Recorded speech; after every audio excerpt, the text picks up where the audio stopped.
Alegre estar aqui uma vez mais com vocês, para bem dizer e celebrar a beleza da santidade do nosso Deus.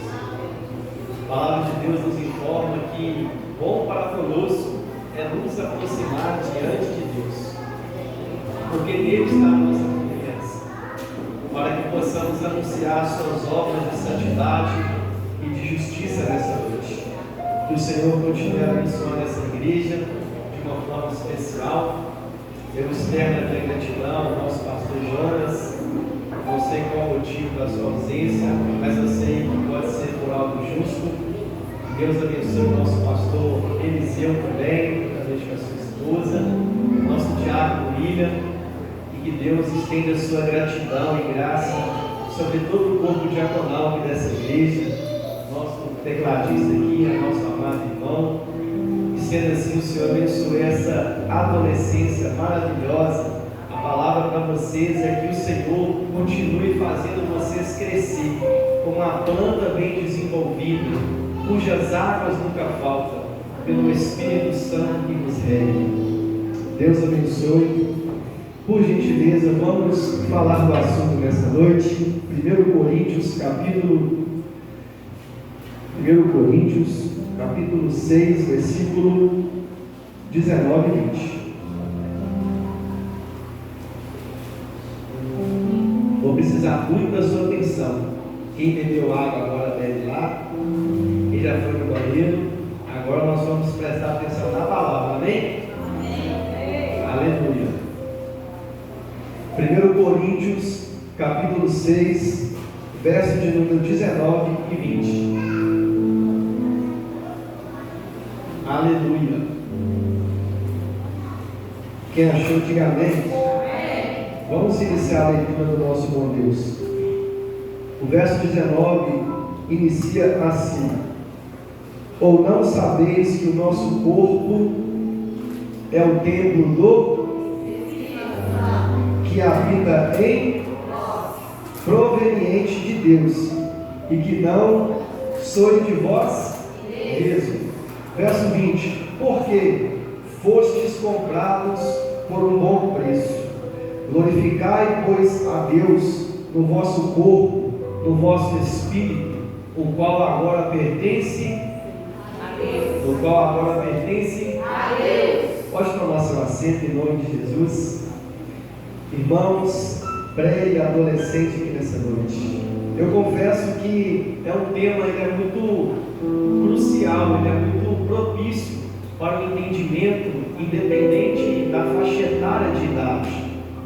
Esse tema é um tema que envolve a igreja na sua condição literal, para entender a base, o fundamento verdadeiro do que de fato é ser um templo do Espírito Santo, do que de fato é você ter essa responsabilidade sobre os seus ombros, quando você pensa ou quando você imagina que você é casa de Deus, que você é santuário de Deus, que você é o lugar aonde Deus descansa, o lugar a qual você representa a beleza da santidade de Deus. É como se eu pudesse falar aqui nessa noite: nem o céu dos céus pode conter a morada de Deus, mas o nosso Deus escolheu o nosso corpo remido para habitar dentro de nós. Isso é tão importante que envolve um sentimento de gratidão, de responsabilidade, e ao mesmo tempo nos envolve a entender que eu preciso de entender esse Deus que está dentro de nós, as exigências que Ele cobra de nós, e o fato como eu faço para que eu me torne um templo do Espírito Santo. E eu quero ser bem fiel no que Deus falou no meu coração, porque eu confesso que esse assunto é um assunto que carece de ser exposto, de ser tratado e de ser explicado de forma bem detalhada. Antes de entrar nesse assunto para falar sobre o templo do Espírito Santo, eu quero anteceder o que de fato faz com que uma menina, ou um jovem, ou um pai, ou um adulto, ou um sujeito, ou um indivíduo, ele pode se tornar um templo de Deus. Porque se eu falar que você e eu somos templos de Deus, é porque eu e você passou pelo crivo de um novo nascimento. Porque eu e você passou pela confissão dos nossos pecados. Porque eu e você passou pela doutrina da salvação, pelo trabalhar do Espírito Santo. Então, antes de falar do templo do Espírito Santo, eu preciso falar daquilo que te faz ser o templo do Espírito Santo. Aquilo que de fato faz com que você possa afirmar dentro do seu coração que você é templo do Espírito Santo. Por que eu estou falando isso? Porque nós estamos vivendo um tempo de geração onde as pessoas, você pergunta para elas se elas são filhos de Deus, elas falam que são, mas elas não têm compromisso com o arrependimento dos pecados. Se você for perguntar para as pessoas se elas são templo de Deus, elas falam que são filhos de crente, que nasceu na igreja, e que de fato tem até uma vida envolvida com a liturgia da igreja. Quando nós perguntamos às pessoas se elas de fato, elas pertencem à eternidade da morada do céu, elas falam que Deus é amor, e que de fato eu vou morar no céu. Mas quando nós olhamos para a Bíblia Sagrada, nós vemos que não é dessa forma. Nós vemos que não é desse jeito. Nós vemos que Deus, Ele prepara o teu Espírito Santo, que habita dentro de nós, mas antes de habitar dentro do cidadão, Ele trabalha no coração dessa pessoa, para que ele possa se tornar uma morada, um templo, um lugar, um descanso de Deus. E para falar disso, eu preciso falar da regeneração de Deus. Somos informados que, para você nessa noite, o que é ser regenerado? Regeneração é um ato de você nascer de novo, você ter uma conscientização que nós somos falhos e pecadores, é nós ter uma convicção que nós estamos destituídos da glória de Deus, e que nós carecemos da graça e da bendita salvação do Espírito através da pessoa bendita de Jesus Cristo. Falar dessa doutrina da regeneração é uma doutrina que envolve o nosso coração, que significa um novo nascimento, nascer de novo, renascimento, renovação na pessoa do Espírito Santo. Interessante que o ato de nascer de novo não vem da igreja. O ato de nascer de novo não tem nada a ver com o pastor A, com o pastor B. O ato de nascer de novo, para que as pessoas se tornem templo do Espírito Santo de Deus, é algo sobrenatural de Deus somente. É de Deus para o ser humano, não é do ser humano para Deus. Isso é um ato milagroso de Deus, forense, cabal, glorioso de Deus para o coração do cidadão. É importante nós pensar sobre isso, porque pode indagar uma pergunta: e como isso faz? E para que isso aconteça, é impossível uma pessoa de fato ser templo do Espírito Santo de Deus, se primeiramente ela não crê em Jesus Cristo. Quem concorda e está entendendo até agora, diga amém. Amém. Irmãos, pois é um milagre específico de Deus na vida dos que creem em Jesus. Quando você olha para Atos, capítulo de número 13, versículo de número 46 e 48, o apóstolo Paulo e Barnabé, eles estavam pregando a palavra de Deus para os judeus, mas eles encerraram o seu coração, não aceitaram a palavra da cruz. Então Paulo chegou a uma conclusão, recapitulando uma profecia de 700 anos atrás, dita em Isaías 42, verso 6 e 49, verso 6, que está escrito: assim diz o Senhor, que eis que te coloquei como luz para a salvação dos gentios, para que todos alcancem a salvação até os confins da terra, já que os judeus de fato endureceram seu coração, como foi lido aqui na palavra inicial, João capítulo 1, versículo 12, que ele foi lido: mas todos aqueles o quanto receberam, Deus lhe deu o poder de se tornarem filho, mediante o poder da crença na pessoa bendita de Jesus Cristo. prometido. Então, os irmãos que não tinham envolvimento com a promessa, eles ouviram aquela palavra, eles se alegraram com aquela palavra, eles deram glória pela palavra de Deus, e eles creram na palavra de Deus, e a graça salvífica alcançou o coração deles, e a palavra de Deus percorria por toda a província daquela cidade.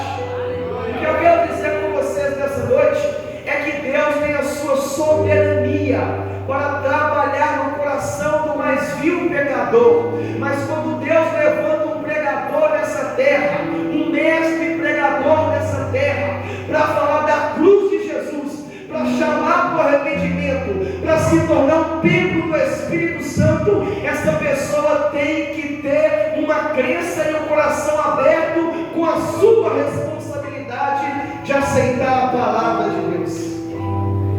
E isso é importante porque o Evangelho está sendo pregado, o Evangelho está sendo anunciado, a cruz está sendo explícita, escancarada à porta da sua graça. Mas muitas pessoas ainda não estão crendo nesse Evangelho como de fato deveria crer no seu coração. E isso é importante, que essas pessoas que rejeitam a palavra da verdade, a palavra da salvação, elas não têm autonomia biblicamente falando que é um templo do Espírito Santo de Deus. Mas nessa noite, para você que está ligado aqui na palavra, eu posso te perguntar, eu tenho certeza que a palavra de Deus achou guarida no seu coração, e você só se torna templo do Espírito Santo de Deus quando a palavra de Deus, ela abre o céu, se manifesta pelo poder da graça, e você creu nessa palavra, e você adotou essa palavra, você passou a ser templo do Espírito Santo de Deus. Irmãos, é importante saber também que essa doutrina que eu estou falando, que antecede o templo do Espírito Santo, ela não é uma opção, ela não é uma sugestão que pode chegar ao seu coração e de fato você pensar que você pode falar sim ou não. Não tem nada a ver com opção nessa noite, não tem nada a ver com sugestão nessa noite, não tem nada a ver com uma ideia formalizada nessa noite. O que eu estou falando aqui é um assunto necessário, fundamental. João capítulo 3, verso de número 7, pode projetar para a gente pensar no assunto que antecede. E eu vou entrar no templo do Espírito Santo. Mas não tem como ser templo do Espírito Santo se não passar pelo nascimento de novo. Não te maravilhes de ter dito, necessário vos é. Jesus está tratando com um mestre que buscou ele à noite, chamado Nicodemos, e Jesus deixou bem claro para ele: é necessário você nascer de novo, para que você entenda a verdade do reino de Deus, para que você enxergue o reino de Deus, e para que você entre no reino de Deus, para que você possa nascer da água e do Espírito, e para que você possa entrar e adentrar no reino de Deus. Isso é importante, meus irmãos, por que isso é necessário? Porque é necessário, porque ele disse no capítulo 3, verso 1, na verdade, vos digo, que todo aquele que não nascer de novo, ele não pode ver o reino de Deus. Versículo 5, e todo aquele que não nascer de novo da água e do Espírito, ele não pode entrar no reino de Deus. Então é por isso que esse assunto que antecede esse tema é necessário, é fundamental, porque eu posso ter uma identidade de templo, eu posso ter uma mentalidade de templo, mas ainda eu não tenho uma identidade com a salvação, eu ainda não nasci de novo, eu ainda não entendi que eu estou destituído da glória de Deus, eu ainda não entendi que o meu coração é pecaminoso, está inflamado com a pecaminosidade que nós herdamos de Adão. Mas quando eu entendo esse cenário carrancudo no meu coração, eu olho para as nuances e eu preciso de um cordeiro. E esse cordeiro, ele é tão glorioso que ele começa a trabalhar no coração. Por isso que eu comecei a falar, independente da faixa etária, identidade. Queridos amados irmãos, essa doutrina, ela trabalha para mudar a nossa natureza. Essa doutrina, ela vai mudar a nossa natureza caída. Amém? Essa doutrina, ela vai tratar com a nossa natureza pecaminosa. A nossa natureza que herdamos dos nossos pais lá no jardim do Éden, quando eles pecaram. Você lembra que o salmista Davi, ele disse que em iniquidade eu fui formado e a minha mãe me concebeu em pecado. Davi está falando, eu já nasci no pecado.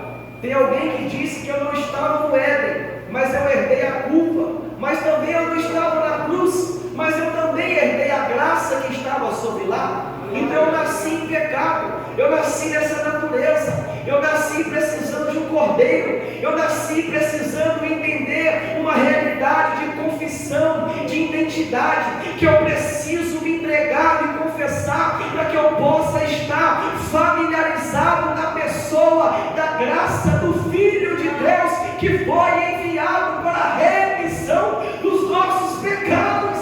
Glória a Deus. É tão importante tratar que quando essa doutrina ela entra no nosso coração, agora eu quero chegar no ponto pela metade aqui, nós vamos chegar aonde eu quero chegar nessa noite. Essa dimensão dessa doutrina da regeneração, ela te faz você entender que Deus é o autor dela. Amém? Amém. O Espírito Santo de Deus que trabalha no coração. E ele usa como instrumento a palavra de Deus que está sendo pregada aqui nessa noite. Tito, capítulo de número 3, versículo de número 4 e verso 5. Nós vamos entender a trindade aqui em ação, trabalhando no coração, porque coisa boa para mim é ter uma mente fértil de adolescente que entende essa verdade. Eu li uma pesquisa, minha irmã, e nessa pesquisa dizia que a mentalidade mais fértil para a pessoa entender Cristo Jesus na sua vida é de 17 a 30 anos. De 30 a 45 anos, essa inferioridade já baixa. De 45 a 65 vai só se baixando. E de 60 para 80, é raro você ver uma pessoa, independente da sua idade ou da sua classe, se convertendo a Jesus e confessando os seus pecados, porque a sua mente já está cauterizada, formalizada com os embates da vida. Mas essa mente é a mente mais gloriosa que tem, é uma mente fértil, é uma mente onde nós, como ministro da palavra, sentimos prazer de lançar semente, porque apóstolo Paulo plantou, Apolo regou, mas quem dá e quem vai dar o crescimento é Deus. E eu quero que você ponha amor nas minhas palavras aqui nessa noite. Pela idade que você tem aqui nessa noite, você sente que você de fato já entregou sua vida para Jesus de forma literal? Você já teve uma experiência com a salvação de Cristo Jesus? É por isso que é importante tratar desse assunto. É um assunto que confronta para algo sobrenatural. Amém? Olha o que Tito está dizendo aqui nessa doutrina aqui. Mas quando apareceu a benignidade e o amor de Deus, nosso Salvador, para com os... Verso 5. Não foi pelas nossas obras de justiça que houvéssemos feito, mas foi segundo a sua misericórdia que nos, pela lavagem e da renovação do... O que Paulo está dizendo é que Deus enviou o seu Filho, e o seu Filho deu autoridade ao Espírito Santo, e o Espírito Santo, ele lavou, ele regenerou o coração do ser humano que crê na pessoa de Jesus, e ele foi bordando, ele foi pincelando, ele foi trabalhando no coração da pessoa e formando a imagem de Jesus Cristo no coração dessa pessoa, para que essa pessoa seja alcançada pela graça e justificada dos seus pecados. Para que de fato essa pessoa entenda agora que a minha natureza caída ela foi esquecida. A minha natureza pecaminosa, ela foi tirada. E a minha natureza adâmica foi transportada para que você seja participante agora da vida de Jesus e de uma natureza divina. Amém? E isso, nós tratamos dessa realidade pelo fato que nós nascemos de novo. E se nós nascemos de novo, e se a graça, a regeneração, o toque do Espírito, pelo poder da palavra, a semente incorruptível, a palavra de Deus, trabalhou no nosso coração, o próprio Espírito Santo nos leva para uma dimensão que agora eu faço parte da vida de Jesus. Eu faço parte agora da natureza do Abba Pai. E agora eu me torno o templo do Espírito Santo. Agora eu me torno um santuário do Espírito Santo. Agora eu me torno uma pessoa responsável pelo Espírito Santo. E isso é importante tratar aqui nessa noite. Vamos pensar mais um pouquinho. Eu quero aqui falar com meus irmãos adolescentes, minhas irmãs adolescentes nessa noite. Agora que nós somos participantes da vida de Jesus, o que significa isso? Por gentileza, 2 Coríntios, capítulo 4, versículo 10.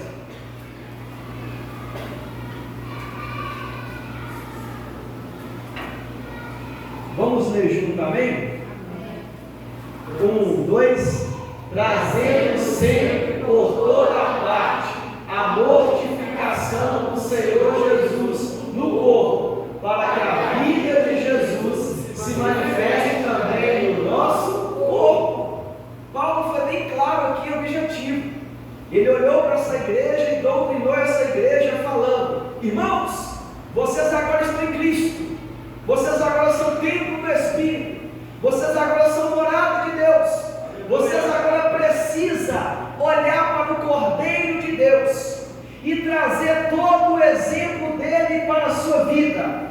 Se vocês não entenderam sobre amor, olha para o Cordeiro de Deus e coloque em prática na vida. Se vocês não entenderam sobre o perdão, olhe para o Cordeiro de Deus, que é a base do perdão, e coloca na sua vida. Se você não entendeu sobre a identidade, sobre a liderança, sobre a comunhão, sobre a salvação, sobre qualquer tipo de assunto de santidade, olha para Jesus na sua biografia e traz como exemplo para a sua vida, para o seu corpo. Eu acho interessante que a melhor base para doutrinar a igreja sempre será a pessoa bendita de Jesus. Jesus é o ponto principal para que nós possamos seguir Ele como exemplo em toda necessidade que você tem, independente do tamanho que ela seja. Olhe para Jesus, que é o seu autor e consumador da sua fé, e traga essa verdade no seu corpo, para que a vida de Jesus se manifeste no seu corpo, para que a vida de Jesus esteja familiarizada com o seu corpo, familiarizada com o seu templo, familiarizada com a sua morada que pertence à morada de Deus. Deixa eu te dar um exemplo aqui, 2 Timóteo, capítulo 1, versículo 8. Eu falei esse dia com os adolescentes lá na igreja, e parece que essa verdade está um pouco desaparecida da nossa liderança. Essa é a verdade. Mas eu quero ser bem fiel aqui nessa palavra. 2 Timóteo, capítulo 1, versículo 8, está escrito: antes de iniciar aqui, olha o conselho de um pastor para um jovem. Vamos lá. Portanto, não te envergonhe do testemunho de nosso Senhor, e nem de mim, que sou prisioneiro seu. Antes, participa das aflições. Agora entenda. Eu falei, Paulo, olha o que Paulo está ensinando para um pré-adolescente, adolescente que entrou na juventude agora. Timóteo, você precisa sofrer, Timóteo. Você precisa aprender a sofrer. E eu falei, Jesus, sinceramente, no meu coração, essa nossa geração precisa aprender isso de forma instantânea, para que quando chegar na frente ela vai estar sólida, madura, Porque eu aprendi primeiramente a ser templo, e quem é templo tem responsabilidade nos ombros. E eu aprendi que agora eu carrego Deus dentro de mim, e eu tenho que aprender a sofrer as aflições, não como masoquista, mas aflições do Evangelho que você creu nele. Isso é cruz, meus adolescentes. Porque nós sabemos que tem várias igrejas aí, e eu quero ser bem autoritário aqui no que eu vou falar, que estão se atraindo por várias coisas. Mas a única atração da nossa adolescência é a cruz de Cristo. Aleluia! O que me atraiu das trevas, do pecado, da mentira, da dissolução, não foi nada, nenhum tipo de liturgia humana. O que me atraiu para a cruz de Cristo foi o próprio Evangelho de Cristo na sua simplicidade. E sem variação de dúvida, essa mensagem vai sendo, nessa geração, na que vai vir, se Jesus não voltar, a única atração que tem para a nossa adolescência ficar arraigado, edificado na presença do Senhor, é a cruz de Cristo. Quando nós olhamos agora que somos participantes, você agora é participante dessa vida de Jesus. Você é participante de uma natureza diferente, porque a sua natureza pecaminosa foi acabada. Segundo Pedro, capítulo 1, versículo 4, você agora é participante dessa natureza. Olha que interessante. Pelas quais Ele nos tem dado grandíssimas e preciosas promessas, para que por elas fiquemos o quê? Participante da natureza divina. Vamos parar aqui. Nós agora somos participantes da natureza divina de Deus. Amém? Amém. Sabe o que isso significa? Que Pedro está falando que isso é uma grandíssima, preciosa promessa. Que eu e você agora somos participantes da herança divina de Deus. Que o nosso Deus, Ele tem os seus atributos de justiça, de misericórdia, de retidão, de amor, de igualdade, de santidade, e Ele compartilhou para mim e para você, representar o tempo que você tem no Espírito dEle. Mas tem um porém, a vírgula do versículo fala, se você é participante dessa natureza agora, ele coloca vírgula e disse, mas tem uma responsabilidade, havendo escapado da corrupção que pela concupiscência há no mundo. O que ele fala aqui é que apesar desses benefícios que nós estamos sendo participantes dessa natureza, sentados nas regiões celestiais em Cristo, de acordo com a vontade de Deus, tudo isso nos leva para o campo dos relacionamentos, porque essa verdade no meu coração me faz se apartar das corrupções do mundo, me faz me apartar da concupiscência dos olhos, da carne e a soberba da vida, porque essas coisas pertencem ao mundo, e a vontade do mundo passa, mas aquele que faz a vontade de Deus permanece para sempre. Então isso é uma vontade gloriosa a nós, mas também nos envolve a viver como o templo de Deus, como o santuário de Deus, porque eu não posso falar aqui que nós somos templo de Deus sem apresentar uma responsabilidade que de fato nos leva para a realidade da vida, para a realidade do sistema que nós estamos vivendo.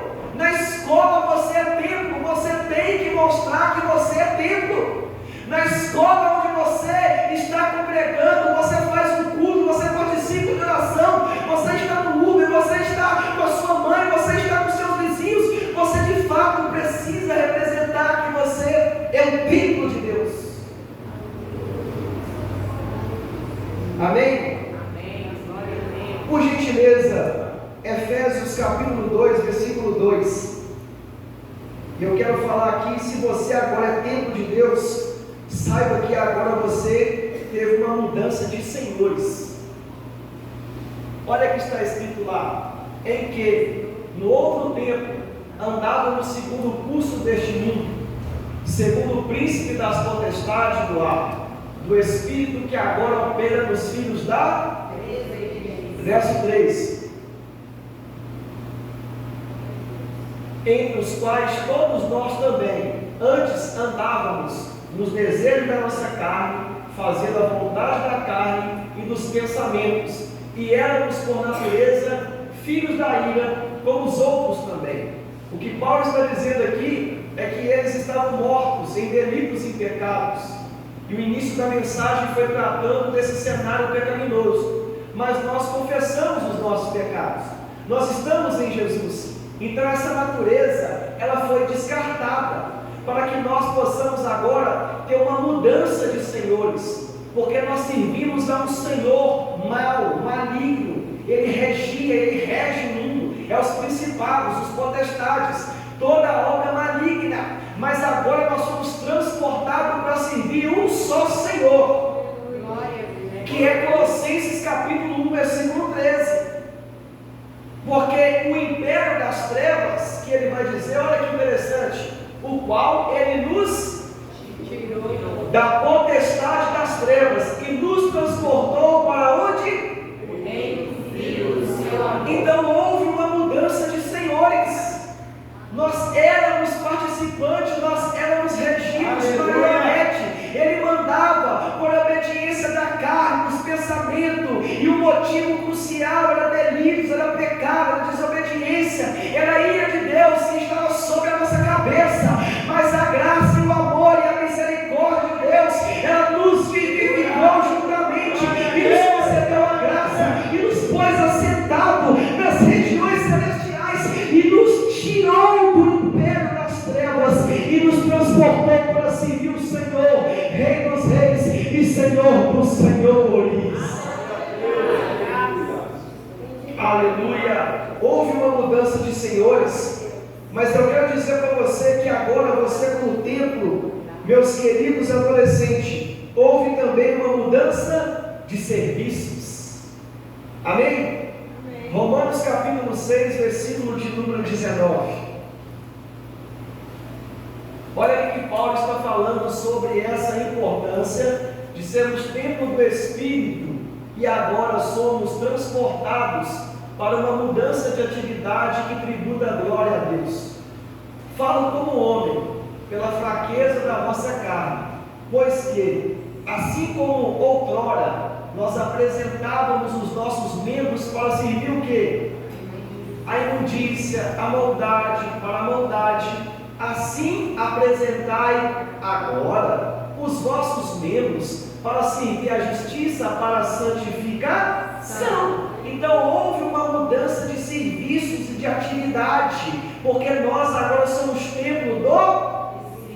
O que Paulo está dizendo, ele está falando assim: outrora o meu corpo, que tem membros, que tem sentidos, os meus olhos não tinham temor, os meus ouvidos só inclinavam para aquilo que não tributa a glória a Deus, os meus lábios eram só palavras de torpe ganância, mentira, falsidade, enganava, eu semeava contenda, eu tinha toda essa conjuntura maligna, as minhas narinas sentiam cheiro de morte, como Paulo fala. Porém agora vocês foram alcançados pela graça, o Espírito trabalhou pela palavra de Deus e Ele regenerou os teus olhos, os teus ouvidos, os teus lábios, o teu olfato, o teu toque, os teus pés, e agora os teus membros, ele tem que ser apresentado na presença de Deus. Isso é interessante demais, porque a sua atividade agora, você serve um Deus que ele é ciumento no sentido de exclusividade. Ele ama a exclusividade de você agora. Por isso que a Bíblia fala que o nosso culto não é no templo, o nosso culto é no corpo, porque é o nosso corpo que apresenta um sacrifício vivo, santo e agradável a Deus. Glória a Deus.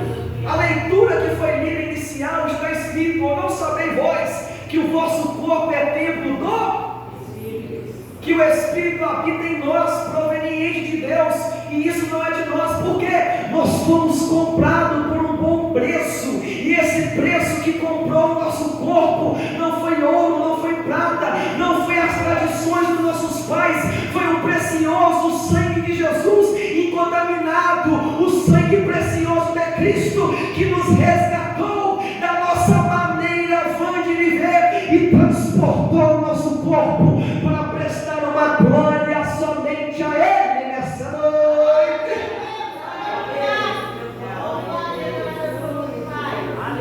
É por isso que muitas pessoas, eu lembro que um tempo atrás eles me perguntaram, e meu primo me perguntou também, pastor Eliseu, e você claramente sabe muito mais do que eu vou falar, se tatuagem de fato era propício fazer. É uma pergunta que literalmente as pessoas pensam como se o Deus de amor permitisse na sua escritura.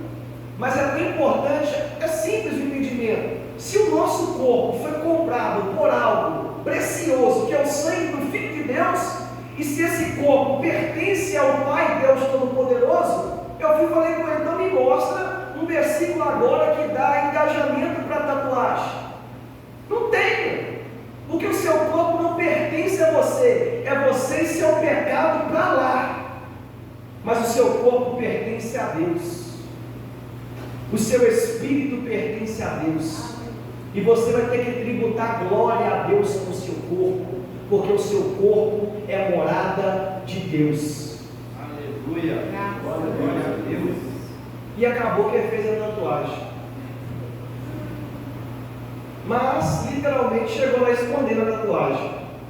Mas igual eu falei com ele, é você e seu pecado para lá. Isso é interessante porque as pessoas elas querem se vitimizar e justificar para querer fazer qualquer tipo de coisa com o seu corpo, mas o seu corpo foi comprado, o seu corpo foi resgatado, o seu corpo foi tomado pelo sangue de Cristo, o seu corpo é a propriedade peculiar de Deus. Então tudo que nós formos fazer no corpo tem que estar de acordo com a Bíblia Sagrada. Amém? 1 Pedro capítulo 1 versículo 3.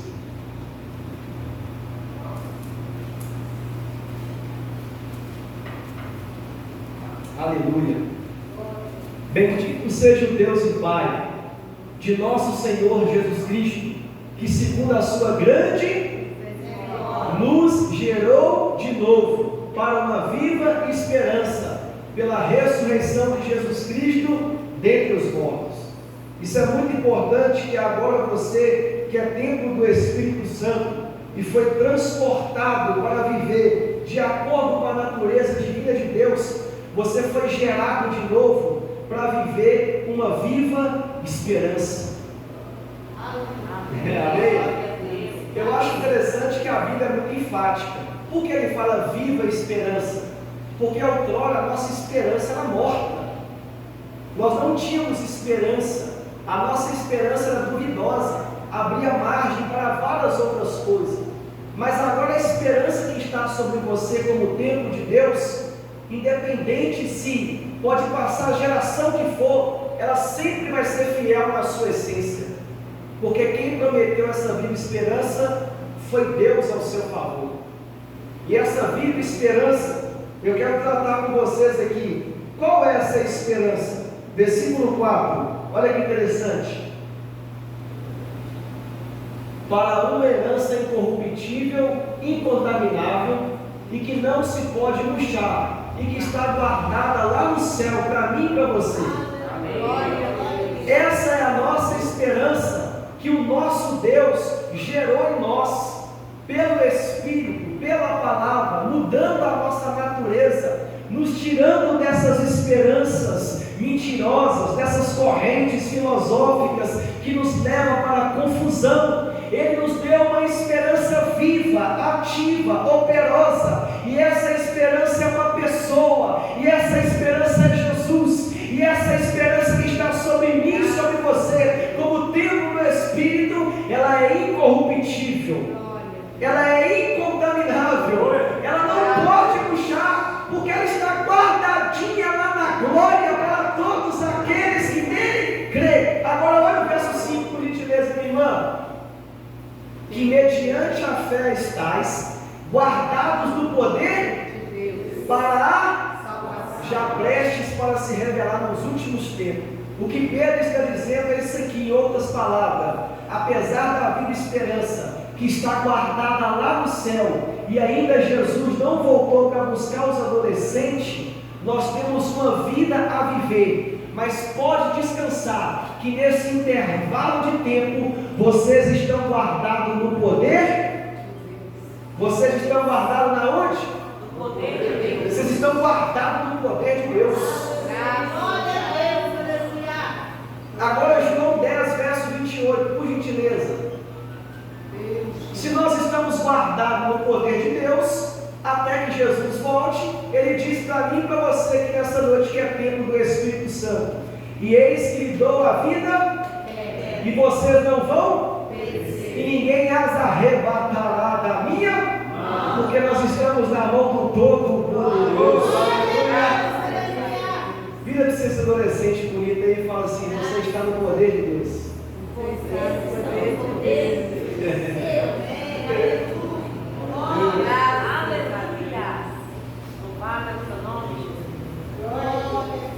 É interessante que nós olhamos para as manifestações de Deus na Bíblia. Deus outrora manifestou nas tendas, não é verdade? E Ele foi se manifestando nos tabernáculos, no templo. Aí quando chega em Mateus, eis que uma virgem conceberá um filho, e lhe porá o nome de Emanuel, que traduzido é Deus conosco. O verbo se fez carne. Mas é tão interessante que Deus conosco, Ele estava presente na humanidade, mas ainda Ele não estava dentro da humanidade, porque Ele precisaria morrer e ressuscitar para enviar o outro Consolador e Ele entrar dentro daqueles que creem. João 14, versículo de número, aleluia, a afirmação que 16 e 17, e nós vamos encerrar. E eu rogarei ao Pai, e Ele vos dará outro, para que fique convosco para, verso 17, o Espírito de verdade, que o mundo não pode receber, porque eles não veem, não conhecem, mas vocês, adolescentes, conhecem. Sabe por quê? Porque eles habitam dentro de você. Aleluia! Glória a Deus! Interessante que ele é bem claro, né? O mundo não pode conhecer essa verdade. Sabe por que o mundo não pode conhecer essa verdade? Sabe por que o mundo aí fora não pode de fato ver essa verdade? É porque eles ainda não abriram o coração para o Espírito de Deus trabalhar com o poder da palavra na imagem do Senhor Jesus Cristo, porque somente o Senhor Jesus Cristo que tira as escamas dos olhos para que eu possa ver o reino de Deus, o Espírito da verdade, e conhecer o Espírito da verdade. É por isso que eles não conhecem, é por isso que eles não veem, porque eles estão cegos espiritualmente. Vamos lá, Efésios 1:13.